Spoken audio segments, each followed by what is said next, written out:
कैसे हैं आप लोग? आज के इस क्लास में हम लोग एक अत्यंत इंपॉर्टेंट टॉपिक पार्टनरशिप साझेदारी का हम लोग कंसेप्ट गेन करेंगे।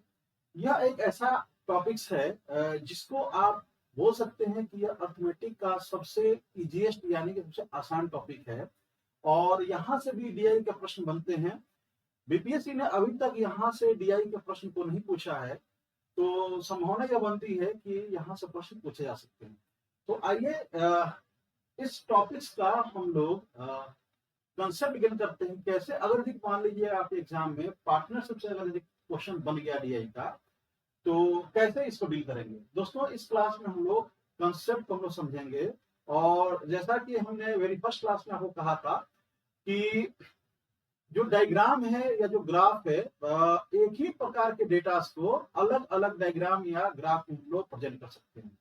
तो ये जो पार्टनरशिप का हम लोग जो कंसेप्ट गेन करेंगे, इसमें भी जो जिस तरीके से हम लोगों ने पिछली सारी टॉपिक से कंसेप्ट को गेन किया और हम लोगों ने देखा कि जो कंसेप्ट है, जो थीम है, उस थीम को हम लोगों ने मदद किया और जो डेटा है, डेटा कुछ डायग्राम के माध्यम से आपको मिलता है और कुछ जो है वो प्रश्न के माध्यम से मिलता है। ठीक है ना?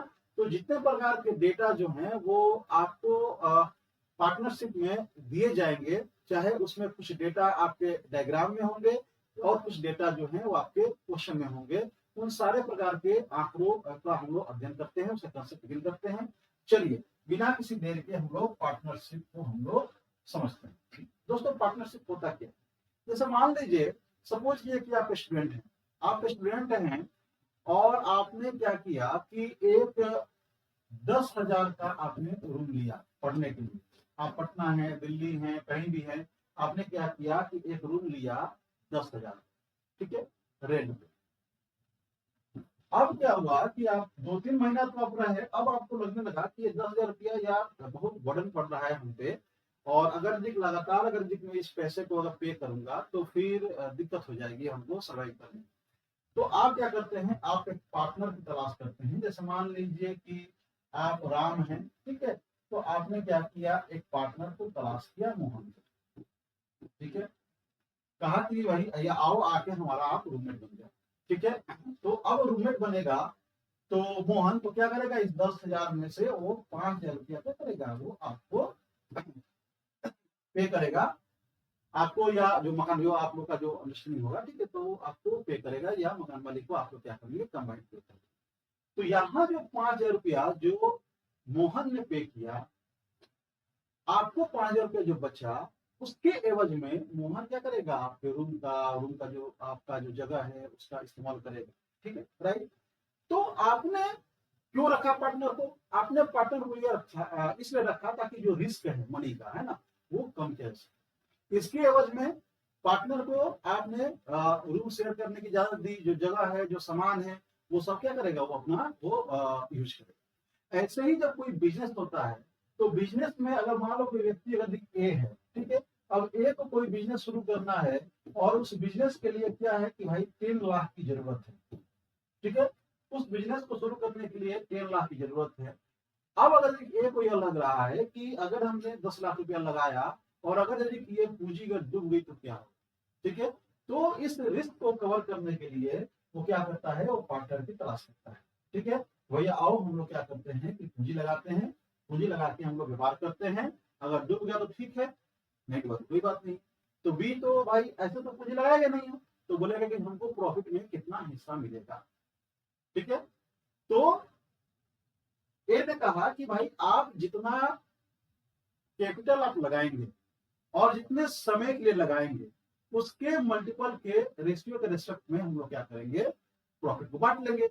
हमने जितना अगर मान लो कि अगर हमने भी अगर 5 लाख 5 लाख लगाया, आपने भी 5 लाख लगाया, तो अगर समान अगर कैपिटल है और अगर एक समान टाइम पीरियड है तो जो भी आपका लाभ होगा वो लाभ को हम लोग बांट लेंगे, राइट। तो कितने प्रकार के कंडीशन बनते हैं, ठीक है, पार्टनरशिप में लाभ का बंटवारा, ठीक है। जब भी पार्टनरशिप में लाभ का बंटवारा होगा तो व्यक्ति के लगाए गए पूंजी और उसके लगाए गए समय के गुणनफल के अनुपात के रूप में क्या होगा, प्रॉफिट का बंटवारा होगा। जैसे मान लो सपोज करो कि दो लोग हैं ए और बी, ठीक है, ए और बी। अब अगर मान लो कि ए ने अगर 10,000 रुपया लगाया, ए ने 10,000 रुपया लगाया है, और बी ने अगर मान लो कि बी ने भी क्या किया, बी ने भी 10,000 रुपया लगाया, बी ने भी 10,000 रुपया लगाया, ठीक है, 1 साल के लिए दोनों ने लगाया, ठीक है।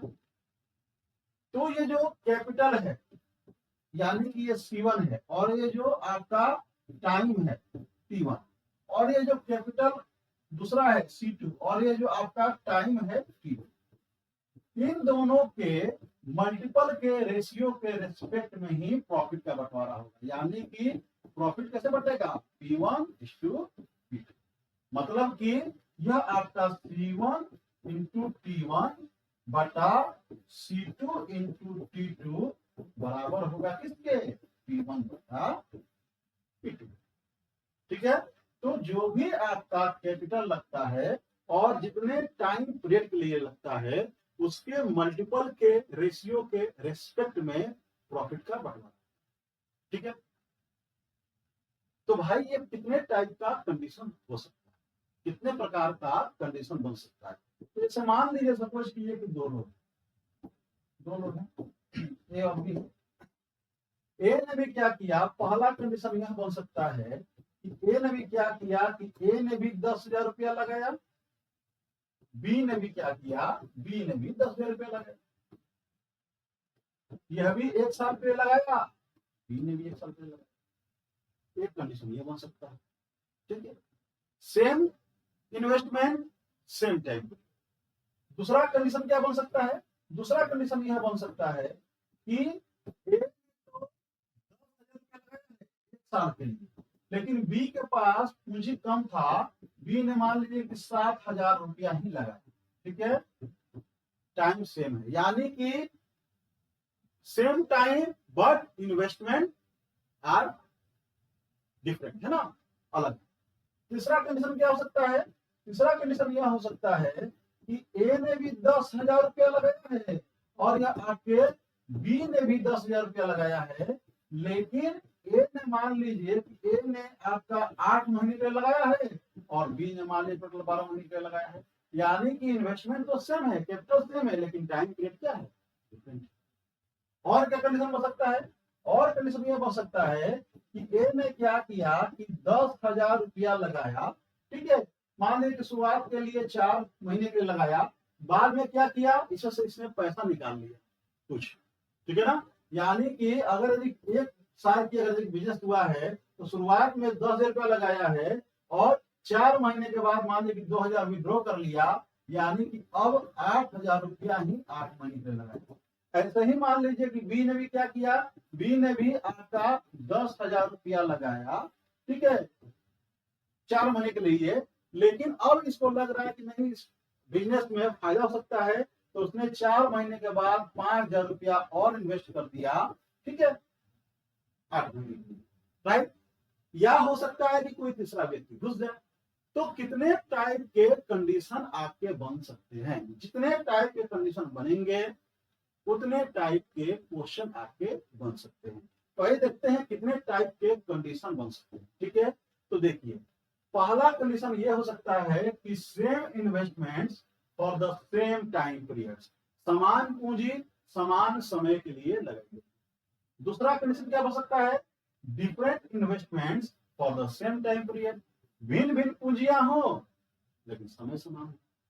तीसरा कंडीशन क्या हो सकता है, same investment for the different time periods, यानी कि पूंजी तो समान है लेकिन समय अलग अलग है, ठीक है। चौथा कंडीशन कि अलग अलग आपका इन्वेस्टमेंट भी हो, different investment for the different time period, और समय भी आपका क्या हो, समय भी अलग हो।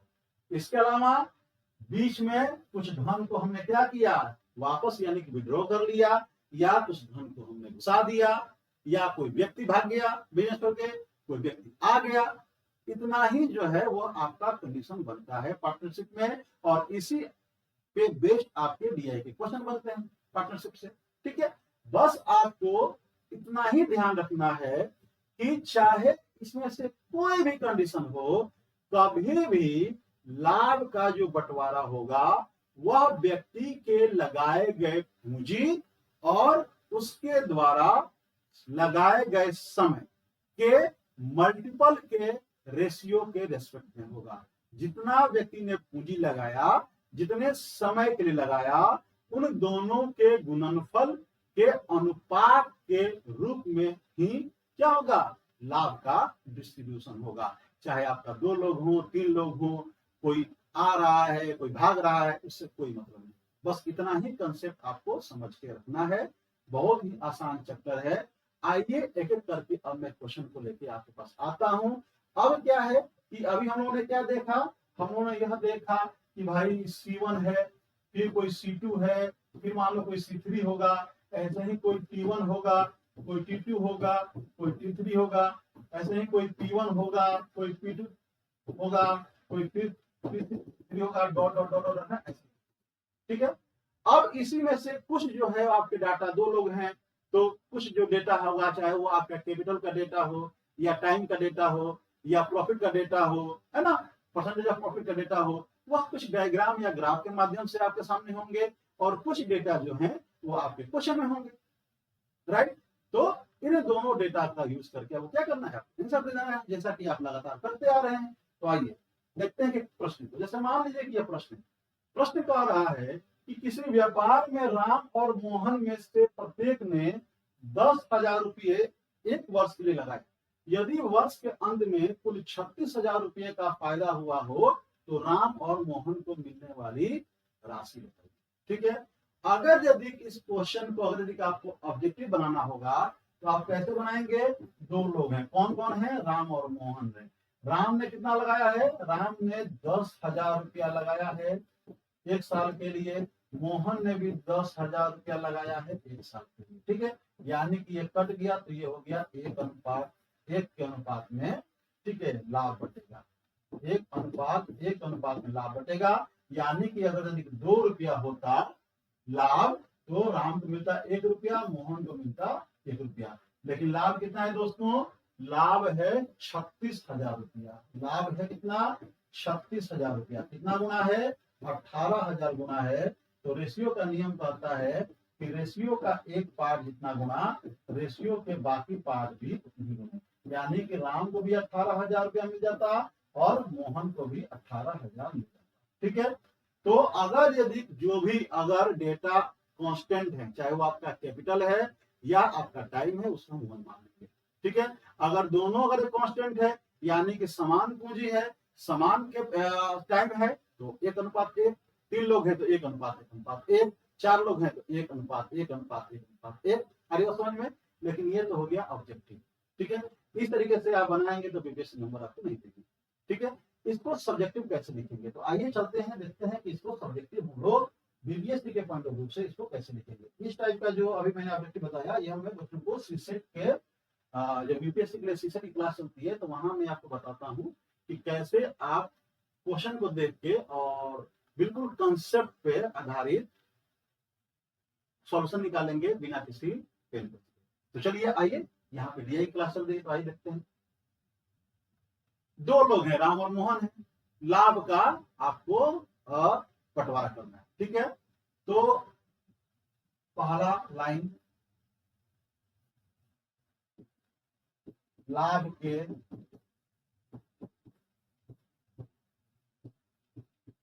के अनुपात, लाभ के अनुपात के लिए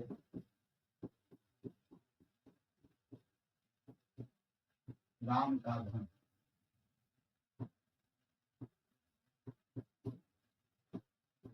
कितना हो गया, तो राम ने कितना लगाया है, 10,000 रुपया लगाया है एक साल के लिए, तो 10 गुना 1। ऐसे ही लाभ के अनुपात के लिए मोहन का धन, ये कितना हो गया, ये भी आपका 10,000 हो गया। कितने साल के लिए, 1 साल। इसलिए इसलिए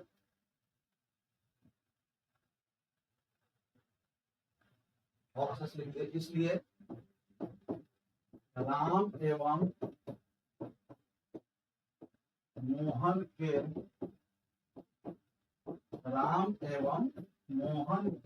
लाभों का अनुपात, राम एवं मोहन के लाभों का अनुपात कितना हो जाएगा भैया? ये हो जाएगा तुमको 10,000 गुना 1 अनुपात 10,000 गुना 1 बराबर हो जाएगा 1 अनुपात 1। ठीक है, इसलिए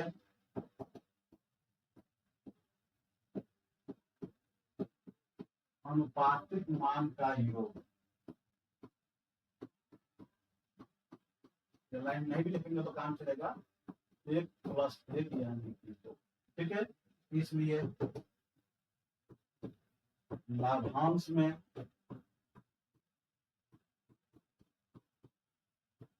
राम का हिस्सा कितना है भाई? टोटल आपका हुआ है 36,000 लाख। ठीक है, तो अगर यदि 2 रुपया लाभ होता तो राम को मिलता 1 रुपया। ठीक है, तो 36,000 लाभ हुआ है तो राम को कितना मिल जाएगा? यानी कि राम को मिल जाएगा 18,000 रुपया। राइट, 2 रुपया में राम को 1 रुपया। देखिए यहाँ पे क्या है, यहाँ पे है ना जी 1 अनुपात 1, ये राम का है, ये मोहन का है। ठीक है, तो 2 रुपया में राम को 1 रुपया मिल रहा है, तो 36,000 में राम को। ऐसे ही मोहन को कितना मिल जाएगा दोस्तों? मोहन को कितना मिलेगा कि 2 रुपया में मोहन को 1 रुपया मिल रहा है, तो 36,000 में मोहन को कितना मिला? यानी कि यहाँ भी मोहन को मिल गया 18। ठीक है, तो बहुत ही आसान चैप्टर है, इसको आप ऐसे स्टेप बाय स्टेप लिख देंगे, आपको पूरा नंबर आपको मिलेगा। ठीक है, अगला प्रश्न चलते हैं। क्वेश्चन कह रहा है कि सीता और गीता ने साझे में मिलकर एक ब्यूटी पार्लर खोला। यदि दोनों में से प्रत्येक ने इसमें 50,000 रुपये का निवेश किया हो और वर्ष के अंत में कुल 15,000 मतलब 1.5 लाख रुपये का फायदा हुआ हो, तो सीता और गीता को मिलने वाली लाभ की राशि बताइए। तो ऐसे ही है ना, क्या लिखेंगे आप? लाभ के अनुपात के लिए, लाभ के अनुपात के, लाभ के अनुपात के लिए सीता का धन कितना लगा रही है? 50,000 रुपया लगा रही है। 50,000 गुना 1 साल के लिए, है ना। ऐसे ही आप लाभ के अनुपात के लिए कितना कौन है? गीता है। ठीक है, गीता का धन कितना हो जाएगा? तो यह भी हो जाएगा आपको 50,000 गुना 1। ठीक है, इसलिए सीता एवं गीता, सीता एवं गीता के लाभों में अनुपात क्या हो जाएगा? 50,000 गुना 1 अनुपात 50,000 गुना 1 यानी कि हो जाएगा 1। तो अनुपातिक मान का जो कितना हो जाएगा? अनुपातिक मान का जो 2। तो इसलिए सीता का कितना हो जाएगा? मैं लैंग्वेज नहीं लिख रहा हूँ क्योंकि अब आप समझ गए होंगे लैंग्वेज कैसे लिखना है। सीता कितना हो जाएगा? 2 रुपया में 1 रुपया है, तो 1,50,000 में कितना है? जाहिर सी बात है 75,000 रुपया है। ठीक है, ऐसे ही गीता का भी आप निकाल देंगे। ठीक है, कि गीता का भी कितना है? गीता का भी 75,000 रुपया। ठीक है, तो आई थिंक लैंग्वेज जो है वो लैंग्वेज आप समझ गए होंगे, लैंग्वेज कैसे लिखना है। अब जो क्वेश्चन जो आएंगे, ठीक है, उन क्वेश्चन में मैं डायरेक्ट आपको यहाँ पे ये लाभ का अनुपात में लिखते जा रहा हूँ ताकि आप तुरंत समझ जाएंगे ये क्वेश्चन का डिमांड क्या है। ठीक है, और क्वेश्चन कैसे आपको लेके चलना है, ये लैंग्वेज आपको ऐसे ही लिखना है। ठीक है, आगे बढ़ते हैं। क्वेश्चन कह रहा है कि राम, श्याम और मोहन ने क्रमशः 15,000 रुपये, 18,000 रुपये और 21,000 रुपये लगाकर एक धंधा शुरू किया। 1 वर्ष के अंत में कुल 90,000 रुपये का लाभ हुआ। बताइए मोहन को कुल कितने रुपये लाभ के रूप में प्राप्त? ठीक है, तो जो राम है, राम का लाभ के अनुपात के लिए लिख लेंगे आप लैंग्वेज। लाभ के अनुपात के लिए राम का जो धन है कितना है भैया? वो है आपका 15,000 रुपया गुना कितने साल के लिए? 1 साल। ठीक है, श्याम का कितना है धन? श्याम का जो धन है वह है आपका 18,000 रुपया कितने वर्ष के लिए? 1 वर्ष के लिए। और जो मोहन है, ठीक है, इस मोहन का धन कितना है? मोहन का धन भी है 21,000 रुपया। कितना वर्ष के लिए? 1 वर्ष के लिए। ठीक है, तो इन तीनों के लाभ में अनुपात क्या हो जाएगा? राम, श्याम और मोहन के लाभ में अनुपात हो जाएगा आपको 15,000 गुना 1 अनुपात 18,000 गुना 1 अनुपात 21,000 गुना 1। रेशियो का पूरा कंसेप्ट आपको बताया गया है। रेशियो मिनिमम कंपैरेटिव वैल्यू देता है, तो यह क्या होगा? किसी कॉमन नंबर से डिविजिबल है तो काट के छोटा कर लेंगे। 3 5 15, 3 6 18, 3 7 21, यानी कि ये कितना हो गया? लाभ में अनुपात कितना हो गया? 5 अनुपात 6 अनुपात 7। तो अनुपातिक मान का जो कितना हो गया? 6 5 11 7 18 हो गया, है ना। स्टेप बाय स्टेप लिख लेंगे, जैसा कि हमने पहला दूसरा क्वेश्चन में लेकर दिखाया। आपको सिर्फ की जो है पॉइंट में बताते जा रहा हूँ आपको। तो अब कह रहा है कि मोहन को जो है वह आपके लाभ में कितना रुपया मिला। तो अगर टोटल अगर 18 रुपया होता लाभ, तो मोहन को कितना मिला है? मोहन को 60 रुपया। 18 रुपया है, मोहन को 60 रुपया मिला है। तो लाभ कितना है दोस्तों? लाभ है आपको कहा गया 90,000 रुपये का लाभ हुआ है। ठीक है, तो इस 90,000 में मोहन को कितना मिलेगा? 18 5 90, यानी कि मोहन का जो हिस्सा है वह आपका 35,000। ठीक है, कुछ भी रहे, है ना, सेम इन्वेस्टमेंट रहे, सेम टाइम पीरियड रहे, डिफरेंट इन्वेस्टमेंट रहे, डिफरेंट टाइम पीरियड रहे, डिफरेंट इन्वेस्टमेंट रहे, सेम टाइम पीरियड रहे, कोई बंदा जो है पैसा अपना निकाल लिया, कोई बंदा वापस पैसा कुछ और लगा दिया, कोई बीच में से भाग गया, कोई बीच में आ गया, कोई मतलब नहीं। सबसे पहले आप क्या करेंगे? निकालते जाएंगे कि भाई जो क्वेश्चन में जितने लोग हैं उनका वास्तव में लाभ के अनुपात के लिए कितनी धनराशि वास्तव में लगी। ठीक है, और फिर क्या करेंगे? उसका रेशियो निकालेंगे और लाभ के रेशियो का जो वो होगा ना, उसी के अनुपात में क्या होगा? बटेगा प्रॉफिट। आई बात समझिए। चलिए, तीसरा व्यक्ति है, तीसरा क्वेश्चन है, ये क्वेश्चन है ना, कि 3 व्यक्ति साझेदारी में 600 रुपया, 800 रुपया एवं 1,000 रुपया लगाते हैं।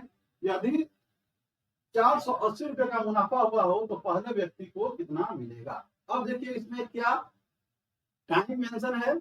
अगर टाइम मेंशन नहीं है, इंग्लिश में 3 persons are invested ₹600, 800 and 1,000 respectively in a joint work. If the total profit is ₹480, then what is the share of first person in that profit? Question में क्या है? क्वेश्चन में कहीं टाइम का जिक्र नहीं है। इसका मतलब यह है कि जो टाइम है वो कांस्टेंट है। वह 1 दिन भी हो सकता है, वो 1 वर्ष भी हो सकता है, 1 साल भी हो सकता है, कुछ भी हो सकता है। इसका मतलब टाइम कांस्टेंट है। ठीक है ना। तो अगर मान लो कि पहला व्यक्ति अगर ए है, तो ए का कितना रुपया लगा है दोस्तों? ए का लगा है 600 रुपया। हमने मान लिया कि टाइम एक्स। ठीक है, जो दूसरा है बी है, बी का कितना लगा है? बी का अगर लगा है 800 रुपया, आप पहला व्यक्ति, दूसरा व्यक्ति, तीसरा व्यक्ति भी आप कह सकते हैं। ठीक है, सी का जो है, सी का लगा है आपका रुपये 1,000 लगा है। ठीक है ना। तो अब लाभ के लिए इनका क्या हो जाएगा अनुपात? तो ये हो जाएगा आपको 600 गुना x अनुपात 800 गुना x अनुपात 1,000 गुना। अब देखिए x x x कट गया, यहाँ 2 शून्य है, 2 शून्य है, 2 शून्य कट गया, 3 से काटिए, 2 3 6, 2 चौक 8, 2 5 10। ठीक है, ये आपका लाभ का अनुपात बन गया 3 अनुपात 4 अनुपात 5। यानी कि पहले व्यक्ति को अगर एक लाभ में अगर टोटल लाभ 4 3 7 5 12 रुपया हुआ होता, तो पहले व्यक्ति को 3 रुपया, दूसरे व्यक्ति को 4 रुपया, तीसरे व्यक्ति को 5 रुपया मिलता। लेकिन ठीक है, यहाँ पे अनुपातिक लाभ का अनुपातिक मान का योग कितना हो गया? जो स्टेप अब आप बिल्कुल नहीं भूलेंगे। ठीक है, लाभ के अनुपातिक मान का योग कितना हो गया है? 3 + 4 + 5 यानी कि 12। तो अगर टोटल 12 रुपया प्रॉफिट हुआ होता तो पहले व्यक्ति को कितना मिलता? पहले व्यक्ति को 3 रुपया मिलता। ठीक है, लेकिन प्रॉफिट हुआ है 480 रुपये का। प्रॉफिट 480 रुपये का हुआ है, यानी कितना हुआ? तो 12 48 यानी कि 40 और 4 × 12 यानी कि पहले व्यक्ति को 120 रुपया लाभ की राशि में उसकी मिला। ठीक है, बस इतना ही ध्यान रखना है। कैपिटल टाइम पीरियड के मल्टीपल करके और उसी रेस्पेक्ट में, उसी रेशियो में क्या करना है? प्रॉफिट पार्ट देना है। आई बात समझ में आए? जब आप लोग सिस्टम में जाएंगे, जब कमाई होगी है ना, तो ऐसे ही शेयर बटेगा। चलिए आगे देखते हैं।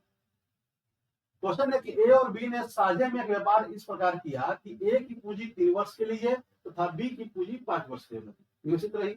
यदि दोनों ने समान पूंजी लगाई हो तो कुल 1,60,000 रुपये के लाभ में बी को कितना हिस्सा मिलेगा? पूंजी समान है मतलब कांस्टेंट है ना। अब पूंजी चाहे आप 1 रुपया मान लीजिए या एक्स मान लीजिए, ठीक है। तो ए की पूंजी अगर हमने एक्स मान लिया तो एक्स गुना कितना हो गया भैया? यह 3 वर्ष हो गया, ठीक। टोटल इसका हो गया है ना, लाभ अनुपात के लिए पूंजी। बी का कितना हो गया? बी का हो गया एक्स इंटू 5। अब इसी रेस्पेक्ट में बटेगा लाभ, यानी कि ये हो गया आपको 3 गुना एक्स अनुपात 5 गुना एक्स कट गया, यानी 3 अनुपात 5। तो अनुपातिक मान का ये हो गया 3 + 8 यानी 3 + 5 यानी क्या। लैंग्वेज दोस्तों मैं नहीं लिख रहा हूं क्योंकि मुझे पूरा भरोसा है कि आप लैंग्वेज लिख लेंगे, ठीक है। तो ये हो गया आपका 8। तो अब कह रहा है कि 1,60,000 रुपये में बी का लाभ कितना होगा। तो अगर 8 रुपया टोटल प्रॉफिट होता तो बी को मिलता 5 रुपया। तो 1,60,000 के प्रॉफिट में बी को कितना मिलेगा? 8 दूनी 16 और ये हो गया 5 दूनी 10, ठीक है। 1 2 3 4 यानी कि बी को 1 लाख रुपया क्या है? 1 लाख रुपया मिलेगा लाभ की राशि। ए का कितना मिल जाएगा? 60,000 मिल जाएगा, ठीक है। तो बस आपको कैपिटल और टाइम पीरियड का मल्टीपल, कैपिटल टाइम पीरियड का मल्टीपल। अगर यदि कैपिटल दिया गया है देन ओके, टाइम दिया गया है देन ओके। अगर यदि टाइम नहीं दिया गया है कॉन्स्टेंट मान लेना है, 1 मान लीजिए, लिख दीजिएगा है ना। या आप माना कि ए के द्वारा, माना कि ए और बी में से प्रत्येक के द्वारा निवेशित राशि बराबर एक्स, ठीक है। हो गया काम खत्म। आगे बढ़ते हैं। राम और रहीम ने समान पूंजी यानी कि कांस्टेंट पूंजी, अब समान पूंजी लगाकर एक व्यापार किया जिसमें राम की पूंजी प्रारंभ के 8 महीने तथा रहीम की पूंजी बाद के 6 महीने तक लगी रही। यदि कुल 42,000 रुपये का लाभ हुआ हो तो राम को लाभ के रूप में कितना रुपया प्राप्त हुआ, ठीक है। अब अगर यदि आप 1 यूनिट मान सकते हैं, ठीक है। जो पूंजी है 1 यूनिट मान लें, एक्स मान लें, है ना। चलिए हमने एक्स मान लिया। तो एक्स गुना कितने दिन के लिए लगी रही राम की पूंजी? 8 महीने के लिए लगी, है ना। जो रहीम है, रहीम है इसकी पूंजी भी एक्स है, ये कितने महीने के लिए लगी रही? ये लगी रही 6 महीने के लिए। अब इसी अनुपात में क्या होगा? इसी अनुपात में आपका लाभ का बंटवारा होगा, यानी कि ये हो गया 8 से 14, अनुपातिक मान का योग कितना हो गया भाई? 14। यानी कि 14 रुपया अगर यदि टोटल लाभ हुआ होता तो राम को इसमें मिलता 8 रुपया। लेकिन लाभ कितना हुआ है? लाभ 42,000 रुपये का हुआ है। तो 14 × 42 यानी कि राम को मिलेगा 24,000। हो गया आंसर। कितना आसान है, सबसे आसान यह चैप्टर होता है, ठीक है ना। बस अगर यदि आप इसके कोर कंसेप्ट को नहीं समझ रहे हैं तो फिर आपको दिक्कत होगा। क्वेश्चन कह रहा है कि राम और श्याम क्रमशः 60,000 रुपया और 80,000 रुपया लगाकर व्यापार शुरू किया, परंतु 6 महीने के बाद राम 40,000 रुपया और निवेश किया, जबकि 9 माह बाद श्याम 20,000 रुपया वापस कर लिया। वर्ष के अंत में कुल 93,000 रुपये का लाभ हुआ हो तो प्रत्येक का लाभांश ज्ञात कीजिए, ठीक है। अब इसमें क्या हो रहा है? इसमें एक व्यक्ति जो है कुछ दिनों के बाद एक व्यक्ति पैसा विड्रॉ कर ले रहा है, जबकि कुछ पैसा दूसरा व्यक्ति इन्वेस्ट कर रहा है। ओवरऑल देखते हैं कि एक व्यक्ति का टोटल कितना पैसा लगा है लाभ के लिए, ठीक है। तो आइए लाभ के अनुपात के लिए मैं इसको लिखाता हूँ, है ना। लाभ के अनुपात हेतु या के लिए राम का निवेश, राम का निवेश। राम ने 60,000 रुपया लगाया है, कितने दिनों के लिए? तो शुरुआत के 6 महीनों के लिए लगाया। 1 साल की बात की जाए, 6 महीने के बाद राम को लगा कि नहीं, हमको कुछ पैसा वापस निकाल देना चाहिए, नहीं पैसा कुछ और घुसाना चाहिए, डालना चाहिए। 6 महीने के बाद राम ने 40,000 रुपया और निवेश कर दिया, यानी कि पहले तो 60,000 रुपया राम का ऑलरेडी था, 40,000 और उसमें इन्वेस्ट किया, यानी कि 60 प्लस 40 कितना हो गया दोस्तों, 1 लाख रुपया। 1 लाख रुपया हो गया। और अब वर्ष में कितना समय बच गया है, तो 6 महीना तो भाई ऑलरेडी वो लगा चुका है 60,000 रुपया, यानी कि 1 साल में 12 महीना, अब बच गया वापस 6 महीना, यानी कि 6 महीना के लिए उसने क्या किया, 1 लाख रुपया इन्वेस्ट किया। यानी कि टोटल राम ने कितना इन्वेस्ट कर दिया है, तो देखिए ये हो गया 3,60,000 रुपया और ये हो गया आपको 6 लाख रुपया, यानी कि 9,60,000 रुपया टोटल राम इन्वेस्ट किया। ठीक है। दूसरा, ऐसे ही आप इसका श्याम का, ठीक है, जब श्याम का आप निकालेंगे तो श्याम का कितना निकला भैया, श्याम ने शुरुआत में 80,000 रुपया लगाया। ठीक है। कितने दिनों के लिए लगाया था, 9 महीना, है ना, 9 महीना तक वो 80,000 रुपया लगाया। लेकिन 9 महीना के बाद श्याम ने क्या किया, 20,000 रुपया विड्रॉ कर लिया, यानी कि अब 60,000 रुपया ही इस व्यापार में श्याम का लगा रहा। अब 60,000 रुपया कितने दिनों के लिए लगा रहा, तो 12 महीने में 9 महीना तो ऑलरेडी पहले खर्च कर चुका है, यानी कि कितना बच गया, तो 12 माइनस 9, यानी कि 3 महीनों के लिए इसने 60,000 रुपया ही लगाया। तो ये कितना हो गया, 9 8 72, 7,20,000 रुपया शुरुआत के 9 महीनों में और 1,80,000 रुपया बाद के 3 महीनों में, यानी कि टोटल मिला के 9 लाख रुपया जो है वह श्याम का लगा रहा इस व्यापार में। ठीक है। तो इसलिए राम एवं श्याम के लाभों में अनुपात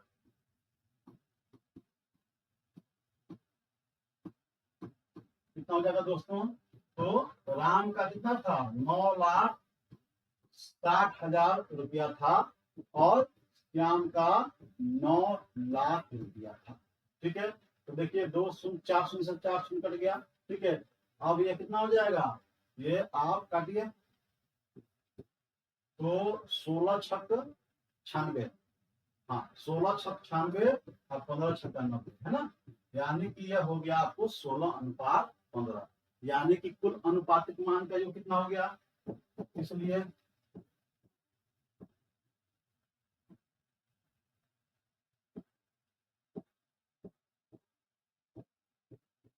अनुपाती योग कितना हो गया, अनुपाती योग हो गया 16 प्लस 15 यानी 31, है ना। इसलिए क्वेश्चन क्या कर रहा है दोस्तों, क्वेश्चन कह रहा है कि 93,000 रुपये का लाभ हुआ है तो प्रत्येक का लाभांश जाती है।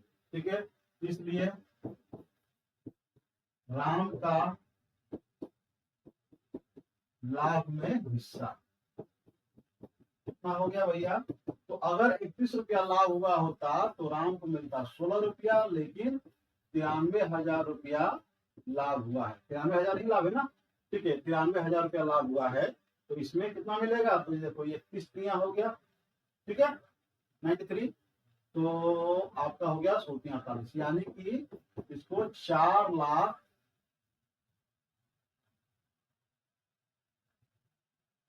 नहीं 48,000 रुपया, है ना, 48,000 रुपया जो है वह आपको राम को मिला।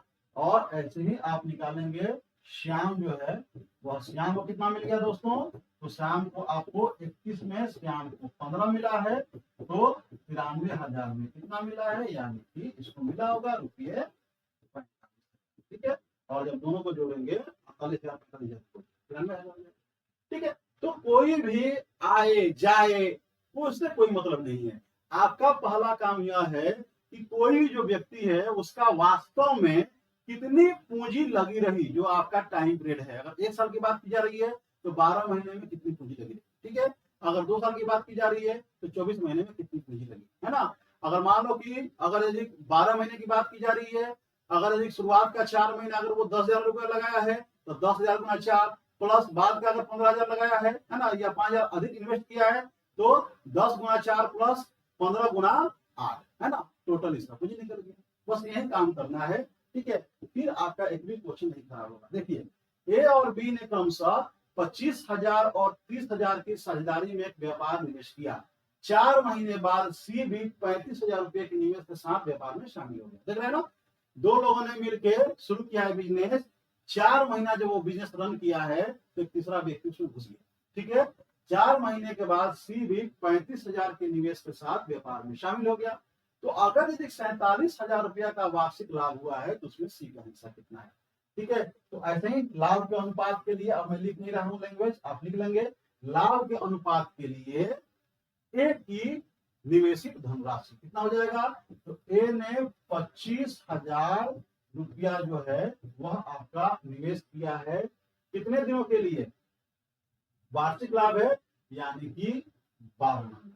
ठीक है, जब भी इस तरह पूछना है ना, तुरंत आप कैलकुलेटर अगर अलाउ है तो तुरंत टिक मत कीजिए, है ना, छोड़ दीजिए, है ना, वो आगे कटेगा। ठीक है, बी का जो है, बी का कितना है दोस्तों, तो बी का 30,000 रुपया है, कितने महीने के लिए, ये भी 12 महीने। और सी का कितना है, सी का 35,000 रुपया है। यह जब 4-4 महीना जब ये रन करा लिए थे तो 4 महीने के बाद सी आया है, तो वास्तव में एक साल में सी कितने दिनों के लिए अपना पैसा लगाया, तो 12 माइनस 4 यानी कि 8 महीने के लिए लगाया।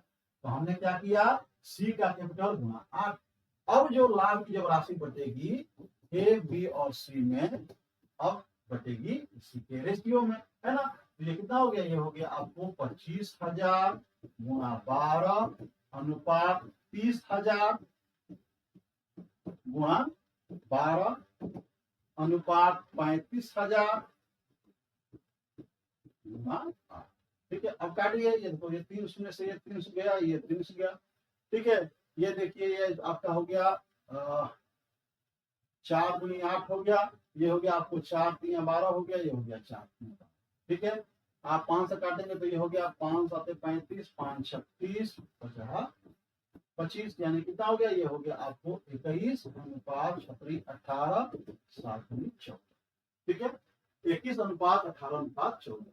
ठीक है, यानी कि अनुपातिक मान का जब जोड़ जब करेंगे आगे नीचे तो कितना हो जाएगा, 8 9 9 4 13, 8 9 4 13, हाथ में 1 और 2 और 3 4 1 5, 53 हो रहा है। कुछ गड़बड़ हो रहा है,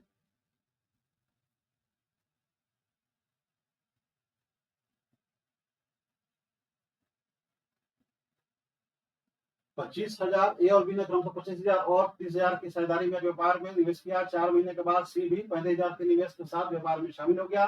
47,000 के वार्षिक लाभ में सी का हिस्सा गया। तो 25,000 गुना 12, 30,000 गुना 12 और 35,000 गुना 8। तो 25,000 गुना 12, 30,000 गुना 12, 35,000, तो ये 3 शून्य 3 हो गया, है ना, 5 7 35, 5 36 50 25, 4 दूनी 8, 4 3 12, 4 3 12। ठीक है, 5 3 इधर हो गया ना, ये हो गया 5 3 15। कैलकुलेशन अगर आपने मिस्टेक किया, कैलकुलेशन मिस्टेक किया, मामला खत्म। 5 3 15, 6 3 18, 7 2 14, है ना। तो अब जो आप कितना हो जाएगा, 8 और 5 13, 13 4 17 के साथ अपने 1 1 2 3 4 47। ठीक है, तो इसलिए क्या कर रहा है, सी का हिस्सा। तो सी का हिस्सा कितना हो जाएगा दोस्तों, तो अगर यदि 47 रुपया अगर ये टोटल लाभ हुआ होता तो सी का हिस्सा था, देखिए यहाँ पे 14 रुपया। तो 47,000 के टोटल लाभ में सी का कितना होगा, तो 1,000 बढ़ जाएगा, है ना, यानी कि 14,000 रुपया सी का हिस्सा मिलेगा। और यही हमारा क्या हो जाएगा, ठीक है। तो चाहे कोई बिजनेस में आए, कोई बिजनेस से जाए, उससे मतलब नहीं। मतलब क्या है कि व्यक्ति का कैपिटल और उसका टाइम पीरियड का मल्टीपल करके और फिर हम क्या करेंगे, लाभ के अनुपात को निकाल के और उसी रेस्पेक्ट में क्या करेंगे, लाभ का बंटवारा करेंगे। ठीक है, तो ये सारे के सारे आपके पार्टनरशिप के आपके कंसेप्ट रहे। बहुत आसान कंसेप्ट, बस इतना ही दिमाग में आपको रखना है कि किसी भी व्यक्ति के कैपिटल यानी कि इन्वेस्टमेंट और उसके लगाए गए टाइम के मल्टीपल के रेशियो के रेस्पेक्ट में प्रॉफिट बढ़ता है। और इसी पे बेस्ड का ये क्वेश्चन आपके आएंगे।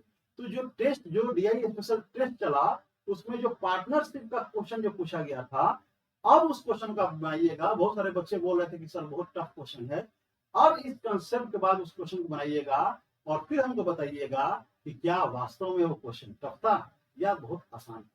आपको टफ इसलिए लगा क्योंकि आपको पार्टनरशिप का कंसेप्ट नहीं पता। ठीक है, नेक्स्ट क्लास में हम लोग डिस्काउंट का कंसेप्ट एक बार हम लोग रिवीजन करेंगे। डिस्काउंट के कंसेप्ट को तो हम लोगों ने सीखा है, एक बार इसको हम लोग रिवीजन करेंगे। पिछले बार मैंने इसको गेस किया था और 69 में ये आया यहाँ से क्वेश्चन, तो एक बार इसको देख लेते हैं। तो मिलते हैं अगली क्लास में, तब तक आप सबका बहुत बहुत धन्यवाद।